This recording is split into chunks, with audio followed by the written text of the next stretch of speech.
हानी काय आणि लाभ काय असं जर प्रश्न विचारला वा आपल्यालाच कळावा असं वाटत असेल तर अंतःकरणात हे कोरून ठेवा.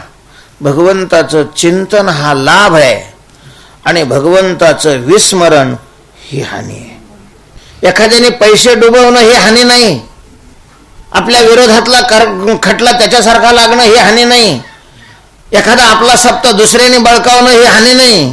हे प्रारब्धाचे खेळ आहेत, ती हानी नाहीये. भगवंताचं चिंतन न घडणं हे आहे हानी. ते कशामुळे का होत नाही विस्मरण? सप्त ठरवायचं म्हणून होत नाही, मठ बांधायचं म्हणून होत नाही, दिंड्या काढायच्या म्हणून होत नाही. म्हणजे स्मरणाची जी साधनं आहेत ती साधनं करण्यातच जर भगवंताचं विस्मरण होत असेल तर तेही हानीच आहे.